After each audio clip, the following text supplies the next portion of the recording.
찝어서 우유를 먹어야 되는 이유, 우유에 칼슘 흡수율이 높기 때문에 그만큼 효율적이라는 점 말씀해 주셨고요. 그런데 반대로 되려 우유 섭취를 좀 줄여야 한다 이런 주장을 하시는 분들은 이런 의견이더라고요. 한번 살펴볼게요. 볼까요? 우유를 먹으면 되레 뼈가 약해진다. 상반되는 주장인데 이건 또 무슨 얘기일까요, 강 교수님? 네, 사실은 저 질문에 대한 답은 우선 X입니다. X.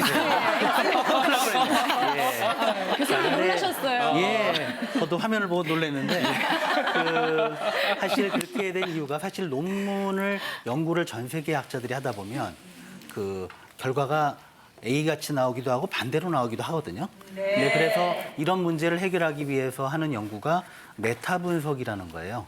그래서 많은 연구들을 다 모아가지고 전체적으로 분석을 하는 겁니다.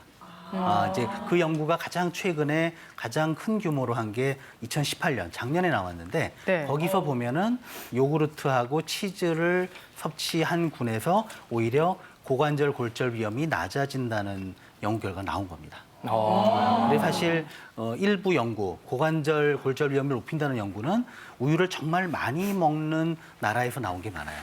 그러니까 우유도 많이 마시지만 네. 치즈도 먹고 또 서양 음식 보면은 음식 안에도 유제품 많이 들어있거든요. 많이 들어가요. 네, 그런 경우는 일부 부정적인 결과가 나올 수 있습니다. 하지만 지금 우리나라 사람들의 우유 섭취량은 하루 한 잔 정도 될까 말까 하거든요. 그렇죠. 그래서 하루 두세 잔 이내까지는 득이 훨씬 많다고 생각을 합니다. 다시 한번 말씀드리지만 X입니다.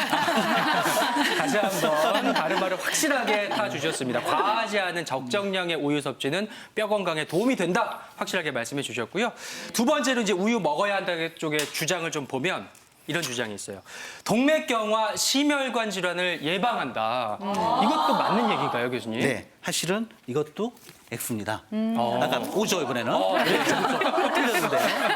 사실은 그 우유를 또 메타 분석을 한 게 있어요. 그래서 2016년에 결과가 나왔는데 조사를 해보니까 동맥경화성 질환이 9% 정도 줄어든다. 특히 뇌졸중이 9% 줄어들었고요. 그중에 칼슘 섭취량을 비교를 해볼 때는 뇌졸중 위험이 무려 31%까지 줄어든다는 연구 결과도 있어요. 예. 그 이외에도 관상동맥 질환, 그러니까 심혈관 질환의 위험이 낮춘다는 연구도 있기 때문에 이 부분은 예방 효과가 있다고 말씀드릴 수가 있겠습니다. 네. 교수님 앞으로는요 저희가 OX를 따로 만들어서 헷갈리지 않게 저희가 잘못했습니다, 교수님. 예. 같은 거 안에다가 OX를 넣어놔서 헷갈릴 헷갈리실 수가 수 있습니다. 있습니다. 예, 예. 근데 이렇게 우유에 좋은 효과가 있는 반면에 제가 오늘 꼬투리 잡자는 건 아닌데 우유에도 이 유지방이라는 게 있잖아요. 그렇죠. 반대 의견에 예. 요 얘기를 하시더라고요. 볼게요. 유당과 유지방이 고지혈증 그리고 비만의 주범이 된다. 이거 정말 그런가요? 상반되는 네. 얘기인데. 저는 X를 들고 오기 위해서 강조하기 위해서 오늘 파란 옷을 입었습니다. 네, 우유 섭취하시면서요 많이들 걱정하시는 것이 비만과 고지혈증이랑 관련된 문제예요. 말씀 주셨듯이요 우유에 지방이 있기 때문인데요. 우유에 있는 지방은 우리가 특별히 유지방이라고 부르는 이유가 있습니다. 기본적으로 우유에는요 지방이 100g당 3% 정도밖에 들어있지 않아요. 그래서 3g의 유지방을 가지고 있는데요. 다른 지방과 다르게 우리가 우유 지방, 유지방이라고 하는 이유는요. 좋은 지방, 꼭 섭취해야 되는 지방입니다. 필수 지방산이 들어있기 때문에 이 유지방은 섭취해 주셔야 돼요. 또 이제 걱정하시는 게 우유에 당이 있거든요. 그것도 역시 유당이라고 부릅니다. 꼭 섭취해 주셔야 되는 유당과 유지방이 우리가 비만과 고지혈증을 도리어 예방한다고 말씀드릴 수 있습니다. 유지방은요, 지방의 산화를 촉진하고 지방의 합성을 억제해요.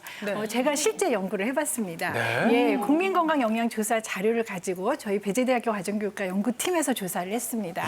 우유를 전혀 섭취하지 않는 집단과 우유를 하루에 한 컵 미만 섭취하는 집단, 그리고 우유를 한 컵 이상 섭취하는 집단, 세 집단의 우유 섭취량에 따른 비만 유병률을 조사한 결과 우유를 한 컵 이상 섭취하는 집단에서 비만의 유병률이 낮았고요.